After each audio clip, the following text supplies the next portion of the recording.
Rage and Korn and a lot of people in Deftones. Limp Bizkit, $3 bill, y'all, in stores now. Also on this year's Ozfest is the hip-hop styled metal outfit Limp Bizkit, which has also been booked for this fall's Family Values Tour. Baby, I know you're asking me to stay.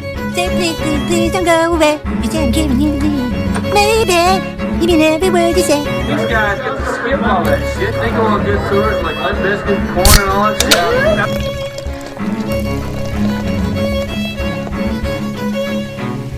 Hello, and welcome to a very special presentation. Tonight, Nick and I observe the seminal debut of 5 assholes from Jacksonville, Florida. $3 bill, y'all. You wanted the best, you got the best, and here at Renegade Pop Culture, we only provide the best. This is Renegade Jukebox.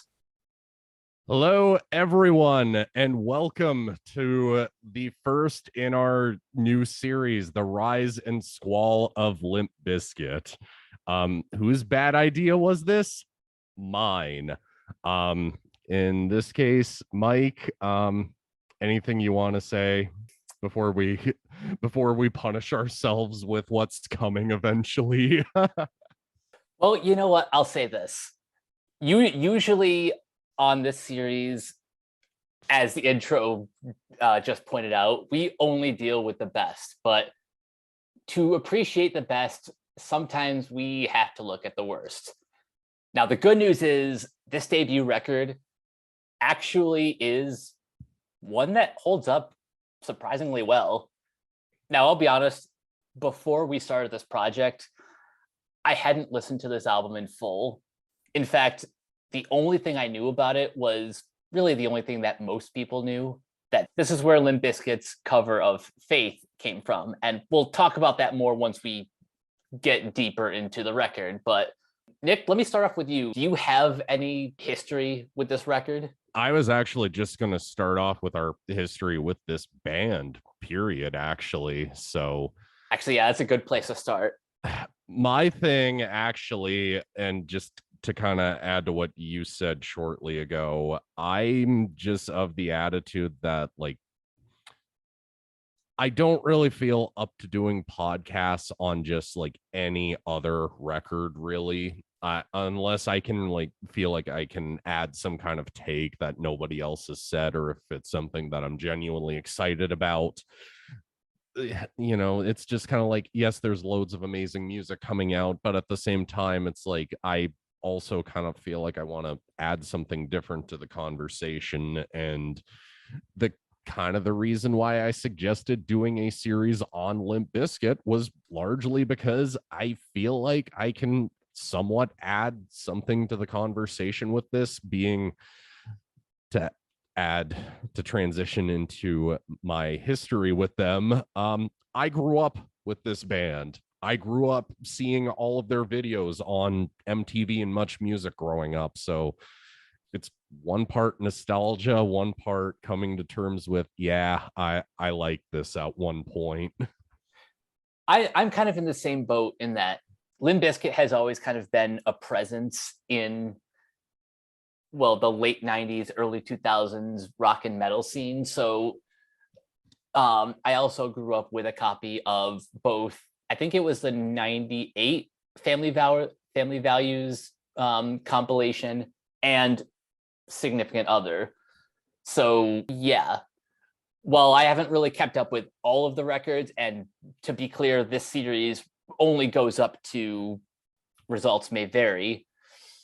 More on that when we get to that specific record, though. Oh, for sure. But where we start today is probably the most different out of even this first half of their career, both sonically and just kind of the overall energy of this record. Well, I was also just gonna kind of, without trying to make it sound so much like a Wikipedia entry,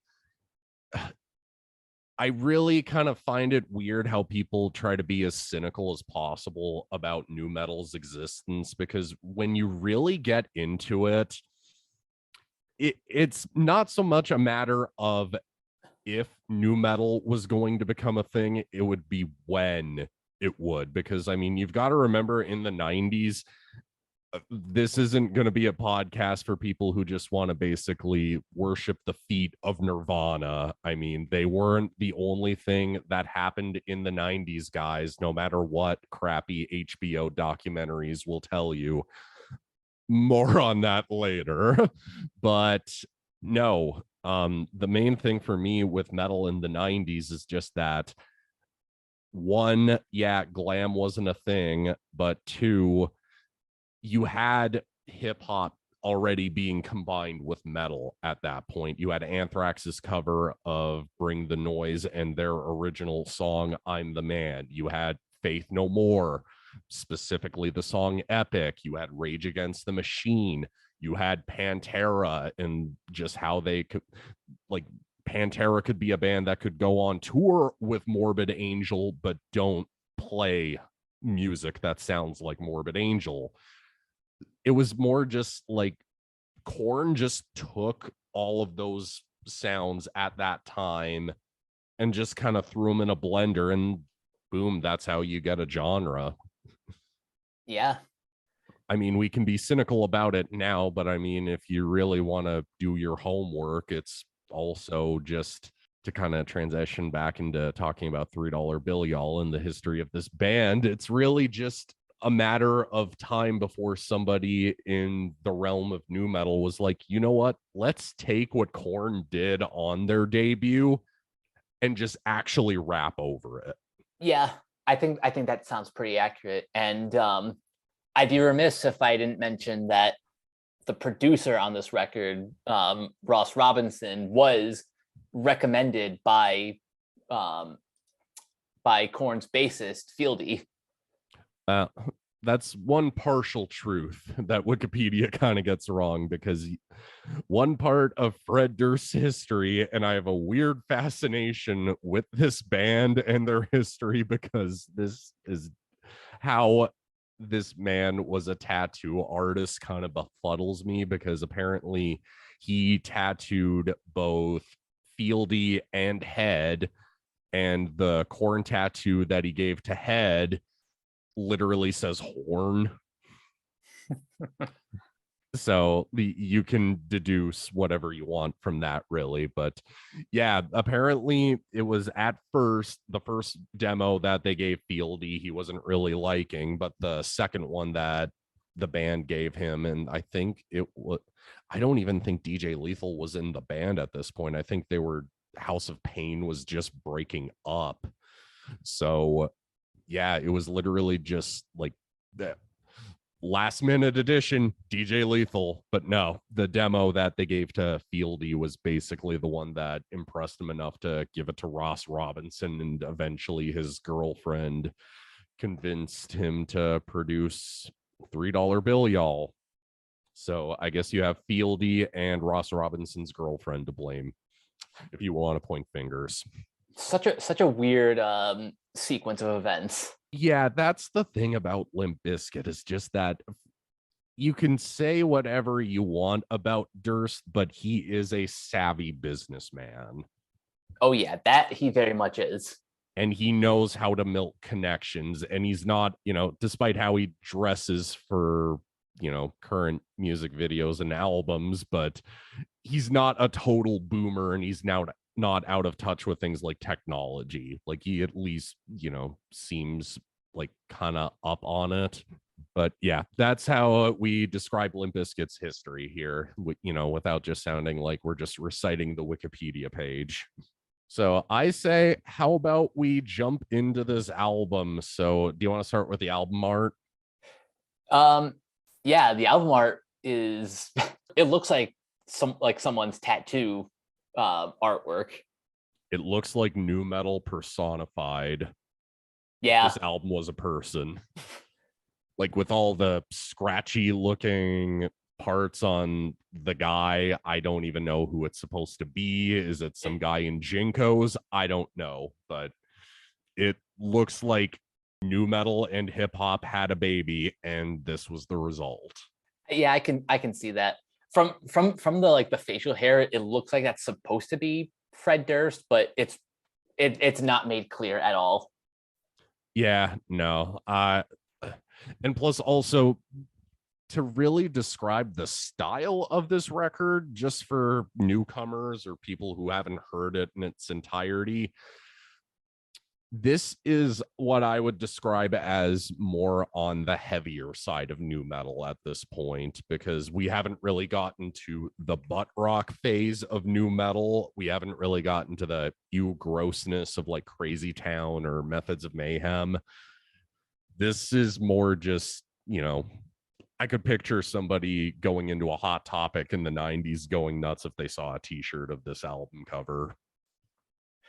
Yeah, like if there was a spectrum between, let's say, Korn and the 2010s era of Linkin Park, this is definitely more towards Korn, but with more prominent hip hop influence.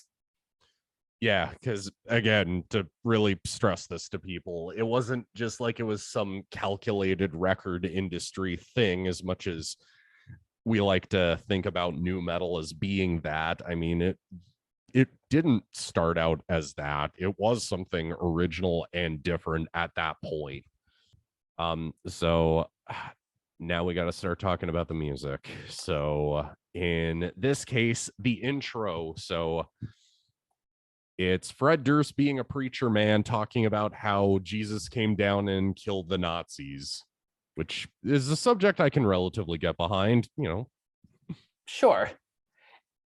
No lie, I'd actually, to be honest, instead of doing something like The Fanatic, I would probably like to see a movie of Fred Durst being a preacher man killing Nazis. That is literally the image in my mind listening to this intro. Written and directed by Quentin Tarantino. In all seriousness, though, like, nu metal album intros are kind of pointless, and this kind of doesn't really do anything other than, yeah, it's something to play over the PAs before they go into the first actual song, basically. And the first actual song, Pollution, is honestly a really great start to the record. Even if Fred Durst does a whole donkey noise at the beginning with that ee-yaw! But yeah, to be honest, like, as much as it very much wears the influences of Korn and Deftones on its sleeve, yeah, this actually starts off with some energy to it, and it has a nice Wes Borland riff in it. I've said this a lot off air, but I have to be honest, the rhythm section of Limp Bizkit has always been, even on the lesser albums, they still bring their A game. But this track is where everyone is on their like absolute best, especially Borland, John Otto on drums, and Sam Rivers playing the bass. Well, the thing with Pollution for me on the music side of things, again, it very much does sound like a Korn riff at the beginning, and then that more slowed down section, it's kind of like a rappier Deftones type section. But at the same time, though, it also doesn't feel all that derivative. It doesn't sound repetitive to the extent that something like Coal Chamber was. Yeah, it feels more organic, I guess, coming from this specific group of musicians. And now we have to talk about the red-capped man of the hour, Mr. Durst himself. So if you already don't like him without having heard this album, this probably won't do any convincing for you. But let's just pretend this is 1997 or 98 even. You don't know who this band is. The rapping's not honestly the worst. No. And you mostly get to hear him rap on it too. It's not like he's doing any singing like you would do on later records. If anything, he honestly has like a decent flow, and he's doing a lot more harsh vocals on this record, particularly with with like these first couple tracks. He's honestly much better at the harsh vocals than really anything else. We said this off air too. I kind of feel like it's an Eminem situation, except let's just pretend that Eminem didn't get nurtured by like a Dr. Dre type figure to help him like really find a style that sounded good and natural to his voice. Even though there are some parts that, you know, you kind of can't help but laugh at, like especially that, you know, shit at the end of the song. And back, like that. Come on, that's just unintentionally funny, but or maybe it is intentionally funny and it's gone over our heads. I don't know, but could be a little bit both. Yeah, let's go with column A and column B. But Pollution, it's a worthwhile intro to the album. It starts it off well. I could have seen this going over well at live shows back in the day. It brings back a lot of nostalgia for me, especially the next track, Counterfeit. Yeah, I think I first heard like at least snippets of this song. Do you remember on VH1 Heavy, the Story of Metal? I didn't have a lot of VH1 back in the day. Well, it was a 4-part documentary, and part 4 had a very heavy emphasis on the 90s. Yeah. Like they talked about thrash, they talked about the death of glam metal, and then for like a good chunk of the second half of that episode, they really got into new metal. And what like one of the clips they showed was like a live performance of Counterfeit, with like, you know, everyone dressed up in like all the different costumes. Wes Borland has like the skeleton suit on and his face painted in typical Wes fashion. Yeah, but that was the first time I heard even just snippets of this song, and hearing like the full studio version, it still captures that like live energy. Actually, my thing that the benefit of good quality headphones is just getting to hear how good the mix is on this, because beyond Ross Robinson producing it, Andy Wallace, he did the mix on this. And like, just keep in mind, he's the guy he did the mix on Rain and Blood by Slayer. So clearly the guy knows how to make an album that sounds like ear candy. So the thing that I kind of found really cool in the verse sections would be like in your right ear, it would be Wes doing some like guitar noodling, but then in the left part of your headphones, it's DJ Lethal throwing in some sample of like an organ grinder. That is cool. And the fact that this is a leadoff single too, it really does introduce like the strong qualities of the band just right off. And it really is a good way to showcase a new band. Agreed. And because we are doing this nostalgia fueled retrospective on this band, we would be remiss if we didn't talk about any of the music videos, because I genuinely believe Limp Bizkit would not have gotten as popular as they did back in the day if it wasn't for how they just managed to just keep putting out music videos that just grab people's attention for all the right or wrong reasons. Let's put it that way. Which video do you want to start with? Do you want to start with the remix version, which apparently is the original, or do you want to start with like the Fly Guy one? Actually, I didn't know that the remix was the original, so why don't we start there? Especially because, as you pointed out, there's a very special cameo in that video.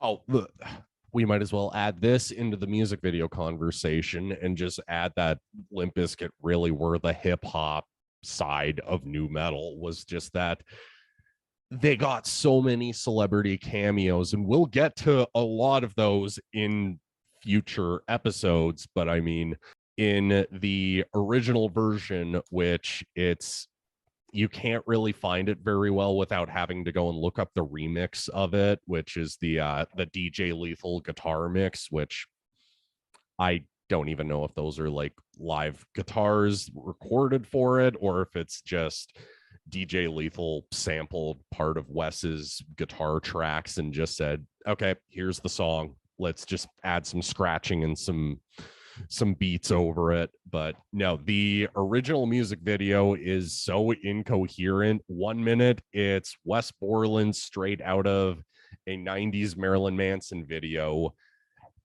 and then Fred Durst in a cowboy hat tattooing John Otto, and then Chino Marino getting pissed off at DJ Lethal because he loses a game of chess. The 90s were weird. Yeah, very. And then let's get the even weirder one. Mike, I kind of hinted at it. Why don't you take this one? There's an extra cameo in this that I think I might have missed the first time I saw this, but it's what, 15 seconds into the video? No, it's not the cameo. 15 seconds into the video, there's literally an extra in the background while the band looks spooky and menacing, playing in this unrenovated basement. And then there's a fly guy. Yeah, I have to assume that this is some vague reference to The Fly. Yeah, literally, it's just about a kid who gets bullied and then decides to turn himself into a fly and covers himself in Captain Crunch. Again, the 90s were weird. But there is a cameo from Sendog of Cypress Hill fame in it, so I guess take what you can get. Anyways, yeah, and also we got to stress this. A lot of these music videos will be directed by our frontman of the hour. You know, most people probably only know Durst's directorial ambitions from that one awful John Travolta movie, but yeah, apparently he's more when it comes to the creative side of the band. Well, apparently directing was supposed to be his main thing and the band was just a side thing. Whether that's true or not, I don't know. But yeah, like that was just kind of the shocking thing. Just when he actually started directing more indie minded stuff. Like one of his first movies was some movie with Jesse Eisenberg in it. Oh yeah, I vaguely remember that. Yeah, so regardless, so this is one of the not Durst directed videos. More on his others later, but back on Counterfeit, I would personally say this is probably one of my highlights of the album. Yeah, I think it's probably one of my top 3 or 5 on the record. Yeah, like the funky bass lines, the amazing Wes Borland guitar riffs. Like just a warning, guys, as much as I don't want to just say the typical things that you'd expect from somebody talking about this band, the thing that's just undeniable is that Wes Borland is a phenomenally talented musician and knows how to create a riff that's not only catchy and infectious but also heavy. And even Durst rapping, it's the main thing about a lot of this album is just that he's doing a lot more rapping than he is singing. So it might make it a little bit more of an easier pill to swallow, unlike a lot of the next track. All right, so we're getting right into Stuck. Yeah, where in the first 15-20 seconds, Durst literally wants to shoot his girlfriend that he shouts out later on the album. Gross. Yeah, I'm just pulling up the lyrics to this song right now just to humor me – because I am the worst at typing. So the lyrics to Stuck literally start up with psycho female blowing up the phone line. You need to tighten that screw. It's been loose for a long time. I've been slammed with some bad luck. Soon I'm going to bring you doom with the buck. And now you duck, goose. I'm letting loose with the 30-aught freestyle labeled hostile by my profile. I love you, honey. See, I've tried to be positive towards Fred Durst as far as his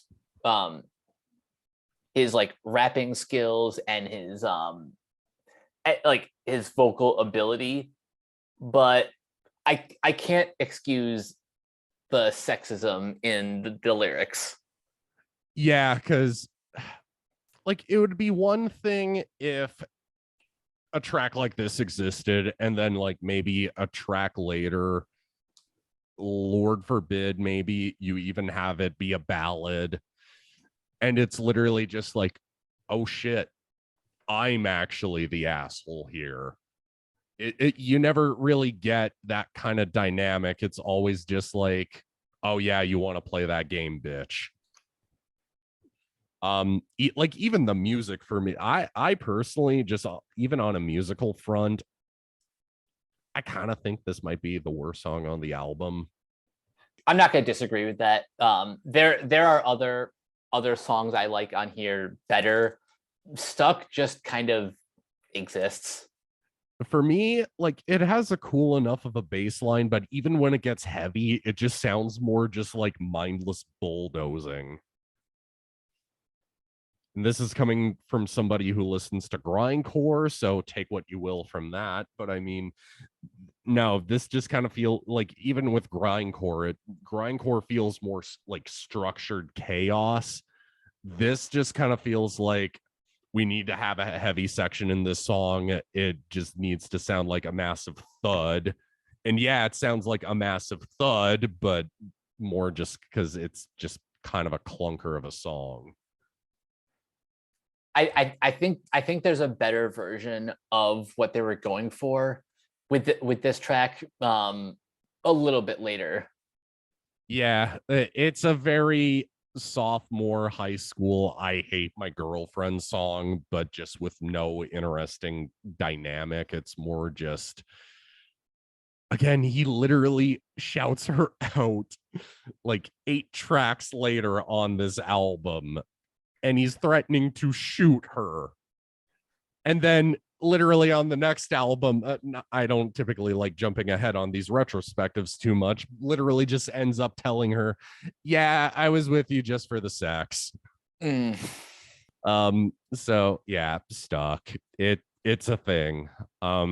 Nobody Loves Me is the next song, and I think this is a song that I kind of slept on even when I liked this record, and I don't understand why I did. It's one of the surprises on the record, and not just because they happen to be heavily influenced by Tool, at least when it comes to Durst doing a full-blown Maynard section.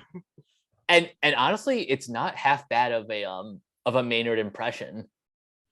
Yeah, it could be much worse. I guess it could sound more like, I don't know, something like, I don't know, like the worst Breaking Benjamin albums, I guess.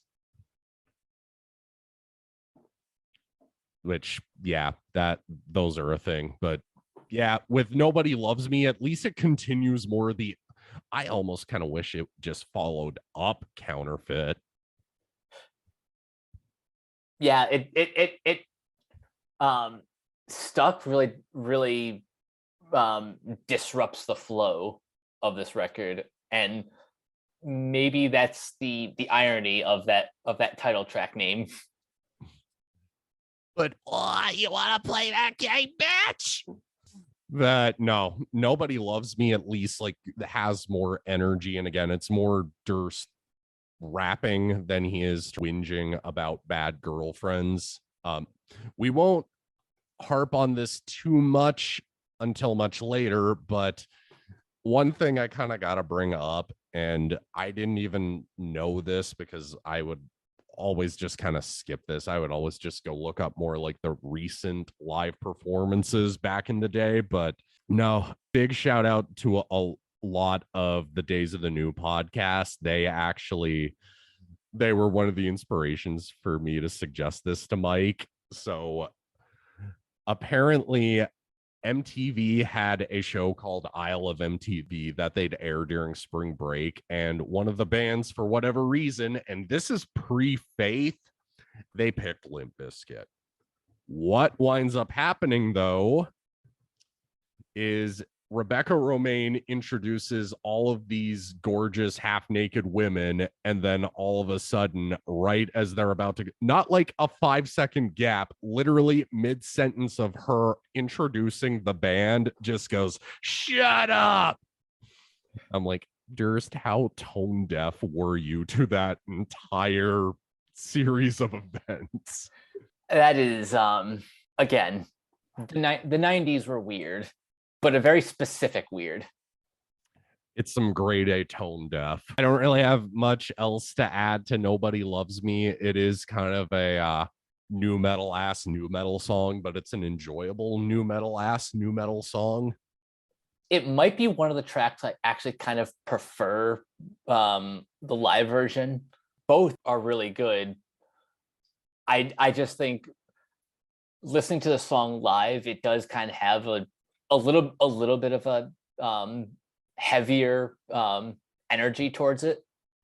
Which I didn't mention this to you even. This album was recorded in basically a week. Yeah, I think that explains like kind of the timbre and the and really just the overall energy of the record. It feels more raw than their later catalog. Which, not to be dismissive of the producer, which more on him when we talk about the following records, but yeah, that's just kind of the thing, is that Ross really wanted to have them just kind of have that live frenetic energy to them.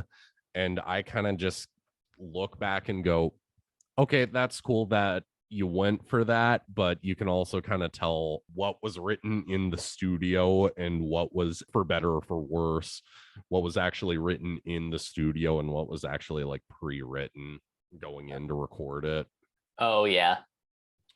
I have no idea if Sour is one of the pre-recorded or recorded in the studio songs. It could be either one, but what I will say is I do love the intro with I can't tell if that's like a guitar intro or bass, but both Wes and Sam are doing some great work here.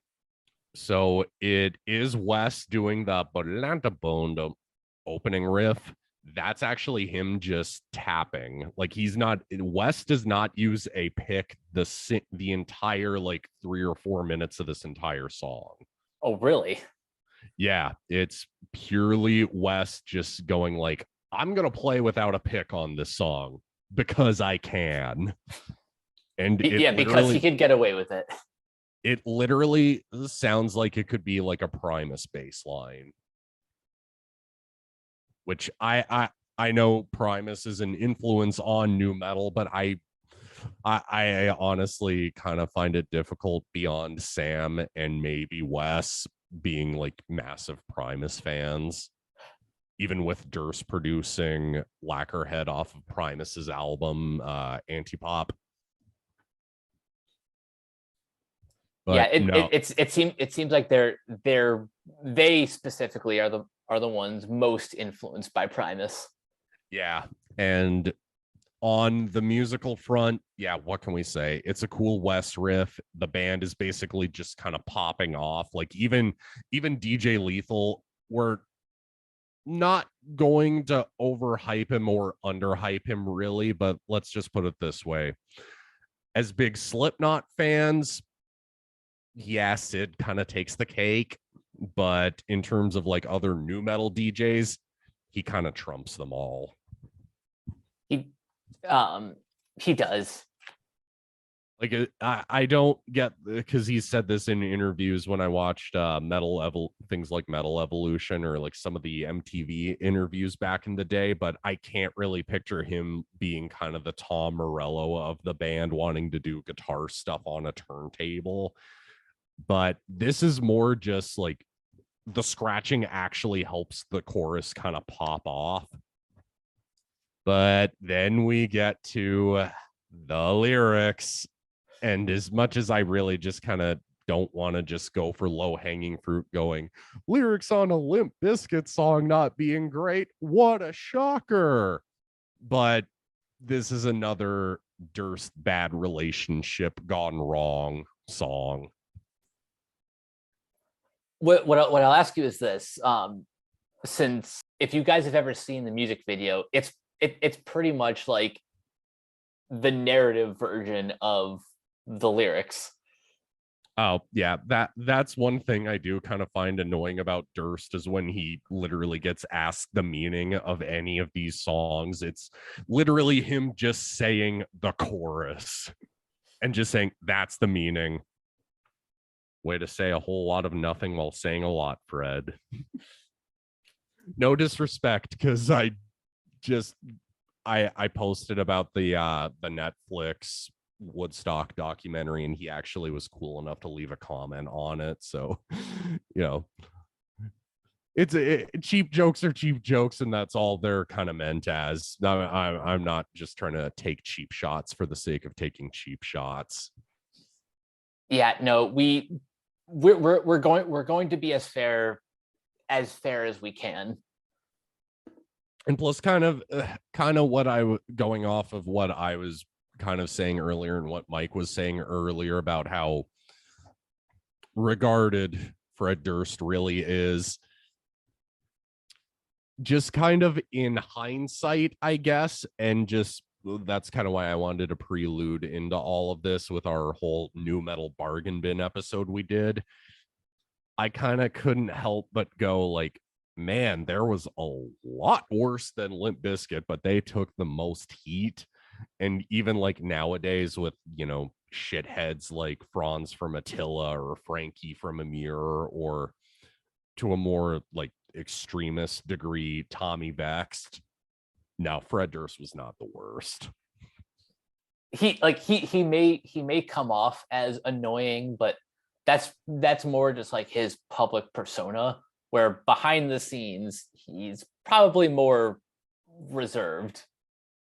Yeah, realistically, like I mean that's just kind of the thing. As much as we like to make jokes and everything, like we don't personally know the guy, so it's, you know, it's just kind of all in good fun at the end of the day. Exactly. But yeah, the video for Sour though is the first one that Durst directed though, which is probably why it's such a literal of the lyrics, and that it's actually coherent, unlike the other two. Next track, Stalemate.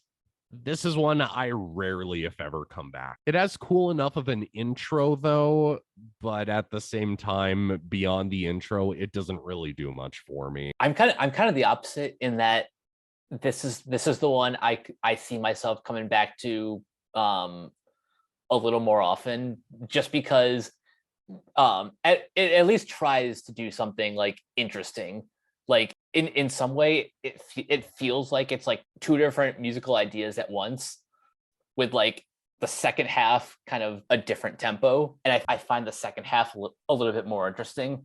Certainly goes at a faster tempo. It's experimental for this band. I think that's a good way to put it. Not quite the most experimental. That's the last track, which we'll get to in a moment. Oh, well, the last track is just experimental for this genre, but yeah, more on that in a minute. But I honestly kind of find Clunk more interesting to talk about, though, as new metal-y as it is, though.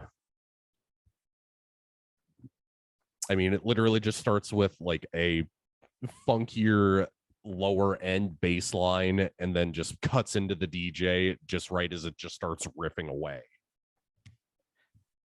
That is very new metal, but again, shout out to Sam Rivers for just like really hitting the ground running on this track.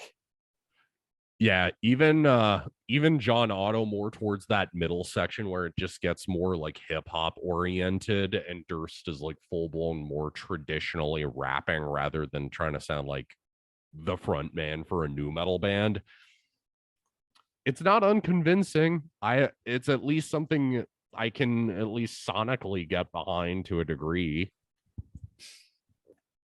In terms of their entire discography, where would you put Clunk in terms of, say, these first 4 records? I don't know. I never really thought about it that way. I always just kind of thought it was just a good tune, but Clunk and Stalemate, I always more just listen to like in the context of hearing the record in full. Fair. But we don't get to what this band is known for, and arguably the biggest track to come off of this album, mostly just because who we're going to refer to as the 6th member of Limp Bizkit. Again, shout out to Days of the New. I'm totally going to steal that and run with it.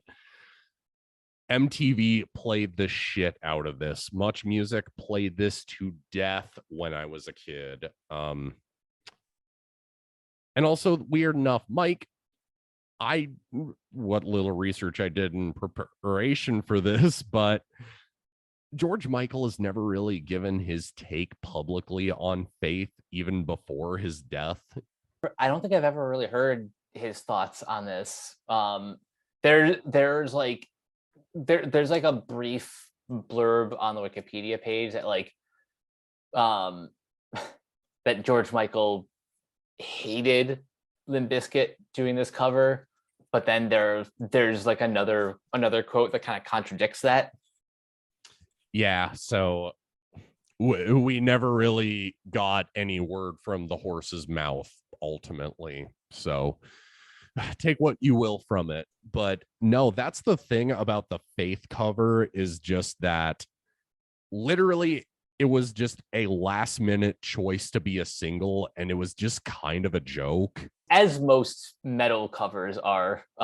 This kind of reminds me of the story of Quiet Riot doing the cover of Slade's Come On Feel the Noise. Like, the band did not want to do that at all. I think it was like the record label that forced them to. So they just kind of did the track in one take, and then that was it. And suddenly it became one of their biggest hits. This is more just like goofy, cheesy pop song, though. Like it's kind of deliberate, though. But for whatever reason, it gets taken seriously enough to the point where, like, it also could just be the fact that the band goes on the Family Values tour. It's footage from that. It has cameos from like Korn, Les Claypool from Primus. I think there's even another cameo from Chino from Deftones. Hanson shows up, weird enough, towards the end. Ice Cube is in it very briefly. Like, it's very much a music video of its time. It is very much a time capsule video. Which it's not an awful time capsule, unlike a lot of videos from that time period, but just the fact that this is how this band gets popular, I don't get it. Like, my brain is not connecting the dots, really. Yeah, like, how do you go from Faith to I was gonna say, how do you go from Faith to Break Stuff, but that's a little bit easier than Faith to Nookie. Oh, well, it's more just that, like, there were some songs that were on Significant Other that were actually meant for $3 Bill Y'all, but just got scrapped or reworked.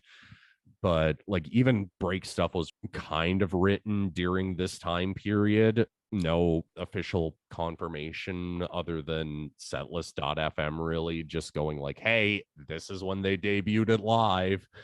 But yeah, Faith, it's just one of those pop covers, not in the sense that, hey, we can take this, cheesy, corny pop song and do something cool with it. It's literally just a joke song in the middle of this album where it's just kind of like Faith, and then just all of a sudden, get the fuck up, and then DJ Lethal scratching. And somehow they made it work. Like it's worth listening to in that sense that I guess it's a product of its time, but it's not the worst product of its time, I guess. It's a pretty neutral capsule of the era. The real question of this podcast, would you have gone to the Family Values tour in 1998? If I were old enough, maybe. Oh, I totally would have gone for Rammstein. That would have been fun. Oh, yeah. Especially just knowing that that's like Sehnsucht era Rammstein. My German's terrible. I apologize, but yeah, I totally would have gone. And to see Ice Cube, I guess. That's right. I forgot he was on the Family Values tour. Yeah, it was Korn, Ice Cube, Rammstein, Limp Bizkit, Orgy, and Incubus filled in for, I think, Orgy. You're talking about 98? Yeah. Yeah, we'll totally talk about the other one in the next episode, but now, yeah, I one part of me is like, yeah, I totally would have gone to this, but the other part of me is like, I kind of would have preferred to go to Ozfest if I could have. So now we cut back into the actual album. Oh, and but by the way, before we jump into the next track, actually, Ross Robinson actually protested this cover even being recorded in the first place. Oh, really? Yeah. So, then again, he's also the guy who decided to work with Suicide Silence. So again, take what you will from that. Fair. Stinkfinger, though, this song is literally about Fred Durst and his neighbor arguing and wanting to pee in his backyard. Gross. Yeah, imagining Fred Durst peeing is not a mental image anybody should ever have to have, but this song unwillingly gives you that. In spite of the disgusting lyrical content, I find it more funny personally, just that he's arguing with his neighbor and is like, I'm gonna pee in your backyard and you're gonna deal with it. And that literally Stinkfinger is literally just a euphemism for giving somebody the middle finger. Musically, how do you think this one stacks up? It's okay. It's not like particularly like heavy, but it's also not boring per se. I don't really necessarily think any of the album is boring. The only song I'm just kind of about is Stuck. Stuck is a regret song for me. Like one of those songs that you just dug on back in the day because you related to it, and then you grow up and realize, what the fuck was my brain thinking? But enough of that song. Stinkfinger, though, I don't know, it's not a song I revisit really unless I'm listening to like the album in sequence. Same. Like the lyrics are juvenile. At least there's like a sixth sense of humor. Yeah, at least I can see why people would say that this band isn't wholly meant to be taken seriously, especially with a song like this. Especially, I've also find it funny that Durst decides to censor himself from saying shit when he's just swearing all over this album. It's like all of a sudden mid-sentence he's going to say shit. Oh, right, I can't say that. You've been swearing the entire goddamn album, dude. Just man up to it. Next track is The Only Way. Fear Factory and Sugar Ray are on a song together. And it's not what you actually think. Yeah. So the track is Indigo Flow, and this is another example of like the rhythm section, and again, the 90s being weird, mixing company of Sugar Ray and Fear Factory creates something honestly pretty interesting. I say that largely because it's a shout out song. Like Indigo Flow, it's a reference to Indigo Ranch, the albums where the album was recorded, where along with a lot of other new metal albums. When we covered the Burning Red, that album was recorded there. Korn's first two albums, Slipknot's debut, a lot of big new metal records of that time period were recorded at this studio. So one part of me feels like maybe this song was intended like as a freestyle, and he just happened to, just give a shout out to everyone. Yeah, Korn, Deftones, Fear Factory being in the studio while they're more specifically Dino and Christian, when those two could somewhat get along. Shouting out Sugar Ray because they used to be a new metal band. Bet you guys didn't know that. And then the girlfriend Sage that he literally just 8 songs ago threatened to shoot. Then all of a sudden, God, I Love You being let out as a scream. And yeah, DJ Lethal gets to show off his turntable skills. We really don't get to appreciate just how great DJ Lethal is. Oh, yeah. I mean, like, the guy, you can say what you will about him in some interviews. Some interviews I kind of just found like, I don't really care. But like, hey, dude's a talented musician. Can't take that away from him. I have no idea why this song is considered a demo. You look at the track listing, it says Leech demo version, but it honestly does not sound too far off from the rest of the album. Like, unless it's a Slipknot situation where they tried recording Spit It Out and then they just couldn't recapture the energy of the demo version and just mix and mastered that, just call it Leech. But I mean, it's a nice, quick, heavy song, at least. I mean, like, I remember, when I was a 15 or 16-year-old getting nostalgic for this album, I'd throw it on in high school and I'd throw this song on in between classes because it would be like 2 minutes. It does satisfy a very specific itch. Which there's not really a ton that I can say about it. It's just a fun, quick little get in, get out kind of punk type track, which, weird enough, the thing that I find a lot of people tend to forget is that this album got thrown in the hardcore section, apparently, in record stores. So it's just kind of like, I can kind of now picture that hearing this again. And them being on Warped Tour that year. Yeah, that makes sense. The last track is actually a pretty interesting one. The track is called Everything, and it's probably the longest song that has been featured on any new metal record. And really what this is it's just the band, the rhythm section, just showing off their talent. Lyrically, there's really not a whole lot there, but we've got all of the rhythm section from Wes, DJ Lethal, John Otto, Sam Rivers, just kind of jamming for 16 minutes and 26 seconds.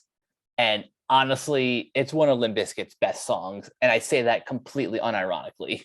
It really is just 16 minutes of the band just kind of showing off what they can do, just basically jam for 16 minutes, and it's honestly awesome. So I don't know if I mentioned this actually, but John Otto was actually like a jazz student. So that's kind of why this song actually has kind of like a relaxed jazz kind of feel to it. along with, just Sam Rivers and John Otto being cousins, probably have jammed together. So they're probably like, hey, Fred, can we just, show off a little? And he's like, hey, go for it. My thing with everything is that this is probably the most relaxing this band has ever sounded, which to many people would sound very weird and unconventional, but this is a really weird and unconventional way to close off a new metal album. Yeah. And it works on multiple levels. I said before this is like kind of the opportunity for the rhythm section to kind of show off what they can do, but what this also does is it's letting the listener kind of come down from the high that was the first 12 tracks. True. And also just kind of my attitude is Wes Borland's solo album Crystal Machete. This kind of feels like a precursor to his solo record that he put out, where it's just he does not use one bit of distortion on this track. Like maybe like some effects pedals and everything, but this does not sound like like the way Korn and Slipknot would end their records would be the Ross Robinson Freak Out track. That's how they would end their records. Then you have just every other new metal band. Like you wouldn't hear Coal Chamber or Edema doing something like this. You wouldn't hear, Kid Rock or Trapped do something like this to kind of just show off their chops. Oh no. None of them would do that back in the day. And Limp Bizkit, at least it kind of felt like it was just some way of bringing something actually, no pun intended, new to the table. And this is why I have stressed and will continue to stress how talented the rhythm section of this band is, because I really do think, like, as musicians, they don't get nearly enough credit just because Fred Durst sucks up so much of like the oxygen and just the overall discussion of the band. He's the focal point. Yeah, it's Durst is going to be Durst. He's going to always be the attention-seeking type, but it just doesn't take away the fact that the people behind him are just exceptional at what they do. Mm-hmm. And that's just kind of why I also wanted to do the retrospective, is just I kind of go, you know what? Are the people, just because like I feel like in the past 5 years or so, there's been more of a resurgence in defense of them. Yeah. Like from about like 2003 to about, I would say like 2013, 2014. Actually, no, I'm going to go even further. From like 2003 to 2016, like up until when Deadpool had that line in the first like 20 minutes where he says, I'm going to do what Limp Bizkit did to music in the 90s to you. As great as that line is.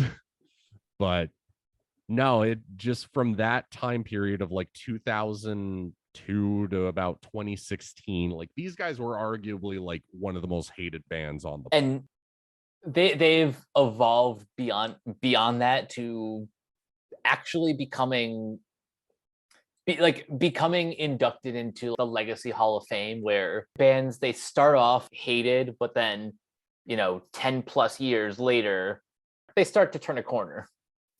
I would just more say the anti-hype has kind of died down. That's fair too, because starting as early as 2011 stopped being the butt of the joke, and more bands started to like slowly borrow more influences from the genre. Yeah, because like it or not, as much as we can make jokes about, Grandpa Simpson getting the kids around the lemon tree to tell you the legacy of Limp Bizkit, like this band does have some influence on modern music to some extent. Just like entirely with the Ross Robinson style production, the freneticness, the energy, yes, even the rapping. Like there is some credence to say that Limp Bizkit has had some kind of impact to a degree.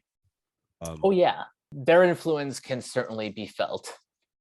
I guess any final thoughts, really, just kind of going through like anything you want to say that just sums up this album before we get into our favorite tracks. Final thoughts on the record is that this is one of those debut records that holds up better than you think it does. I mean, I don't know how many people, like even self-proclaimed diehard Limp Bizkit fans have really gone back and revisited this, but there are honestly a lot more hits than misses on this record. I can only really say one, maybe two tracks don't really do it for me, but picking favorites is easier than I thought it would be before this project began. My thing with it, and I to kind of add to what you just said, is that this album is kind of the respected one of these four records. It's the one that I kind of would go like, you know what, if this would be an easier pill to swallow for a lot of people who weren't willing to give them any kind of a chance, I would say if you're wanting something heavier, if you're wanting something with more screaming, if you're wanting something with, instead of Durst singing, he's doing more rapping, which to some people that's, you know, like being forced to pick between Saw and Hostel. But no, I would, I don't know, if I was to suggest this to somebody who would want the heavier side of this band, this would probably be my first pick. I would agree. So favorite tracks, who wants to go first? I'll take this one. Since I'm only gonna pick my top three. Counterfeit has to be one, because it's probably just the best first impression that anyone's going to get of the band. My number two would be, actually no, number one is Everything. I say that completely unironically because, again, it's 16 minutes of just the band be awesome in a very low-key, chill kind of vibe. Number two is Counterfeit, because again, it's probably the best representation of the band and a great first impression. Number three would be Stalemate. This is a song I could easily see growing on people who are like just getting into this band. A lot of interesting musical ideas happening throughout this one. And again, these are the tracks where the rhythm section really gets to show what they're made of. My favorite tracks, I will go with Counterfeit, Nobody Loves Me, and yeah, let's throw Everything into the conversation, mostly just because like I feel like the heavier songs represent how much potential this band has, just how well they play off of each other, but at the same time they're not afraid to get experimental. Nobody Loves Me would have been number four. Best music video, which one takes the cake? Counterfeit, like for the opposite reason of Sour, in that the music video doesn't make a lick of sense, but you know it's weird, it's out there, but you kind of can't take your eyes off of it. And Sendog shows up. I don't know. I'm just gonna be like, do I go to my happy place and pick Faith, where I just watch 90s music videos for an entire evening and just, you know, kind of feel weird and happy and warm inside? Or do I go with incoherent nonsense that literally just has heavy riffs over it? I don't know.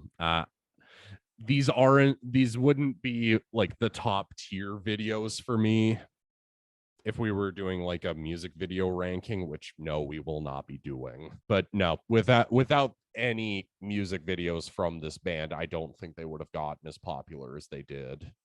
Of course not. And MTV at the time, most Gen Z kids probably don't appreciate how much MTV made or broke a lot of artists across all genres through TRL or just all of their other music programming. Oh, at that point, definitely. It's we will touch up more on this later, but it's not really until the Family Values tour and Faith coming out that MTV really becomes the sixth member of this band. Oh yeah, more on that on part 2 of the rise and squall of Limp Bizkit. Also, to give a bit of an origin on that name, this entire series is my bad idea, so I'll take credit for that. And then as well, the title of it, that's actually a reference to the Spin magazine article promoting the next album, which hopefully in the next week or so we will be discussing. But until then, Nick, where can everyone find you online? Super Saiyan Death Metal God on Instagram. I post album covers, horror movies, video games, just movies, anything that, you know, I just happen to be watching or listening to or playing through at the time. Please binge like my page. And yeah, again, Fred Durst was cool enough to like my Woodstock 99 post and leave a comment. So, you know, thank you. That was super cool of you. And as well, I mod for Catherine Isabel from Ginger Snaps and American Mary on her Twitch page. She hasn't streamed in a while, but when she does stream again, come say hi, come get a gifted sub from me. Awesome. And you guys can find me on Twitter at Captain Kaye 42. You can check out my quick thoughts on letterboxd.com/CoachK42. And you can find me in all the various Facebook groups just at my name.